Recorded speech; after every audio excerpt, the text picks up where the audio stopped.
Good morning, Nathan Hallam, Operations Second Chief, Rocky Mountain CIMT Management Team Number 2. I want to give you a quick overview of yesterday's weather, what our operations were yesterday, and what we have plans for today. For yesterday's weather, you can see there's quite a bit of red on the map through here, and what that's indicating is all the lightning strikes that were received yesterday up until 2000 last night, or 8 p.m. Is when we created this map.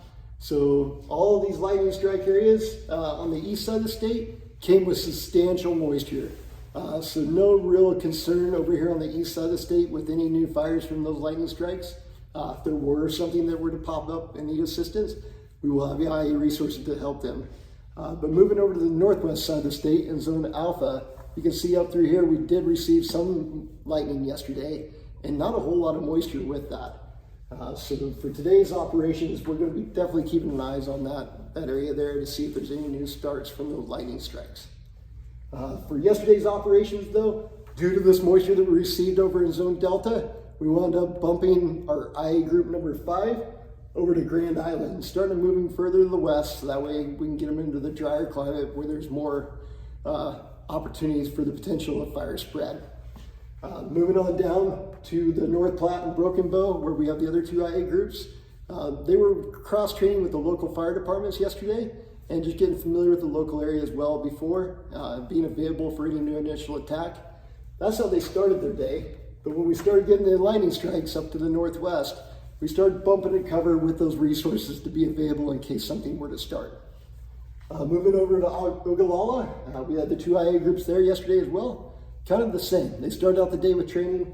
Once we got the lightning strikes, we started to disperse our resources up towards that in case we got a new start. Moving up to Alliance. Yesterday, really appreciate the community up there and having that active engagement with your local fire departments. They were definitely a huge help with getting eyes on where these lightning strikes were and getting the ability to understand access for that.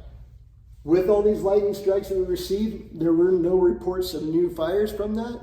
Although we did receive a phone call last night from one of the fire chiefs up by Minor that they were seeing a glow off to the distance. So we have not confirmed that there is a fire out there yet, but we do have resources heading that way to see if they can spot anything. I believe shortly after they spotted the lightning strike and potential fire, did receive some moisture over that area. So there could be a fire that's just smoldering on the ground, isn't very visible. So we just want to be out there and be available in case that comes to light today.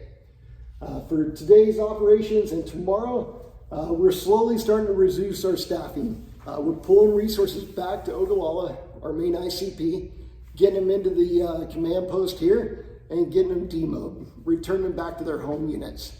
Over the next 3 days, we're going to slowly digress or reduce our number of resources. We'll be dropping 2 IA groups a day. So today we have a total of 9 engines, 4 water tenders, division supervisors, all be going through the demo process and heading home. We'll still have 4 IA groups available for tomorrow's operations in case anything were to come to light of these initial attacks or potential new starts in the northwest part of the state.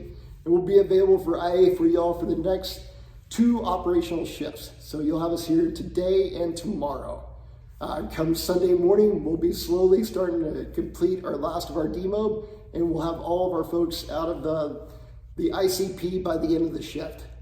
It has been a pleasure to be here to serve the state of Nebraska. It has been a challenge to communicate across the state with resources, but I hope that we met that challenge and we were able to provide a service that was productive for you all. And we just really appreciate the hospitality of the state of Nebraska. You've really done a fantastic job of hosting us here, and we really just appreciate everything you've done. With that, this will be my last update for the operations. You all have a great day, and hopefully we don't see you again this summer. Thank you.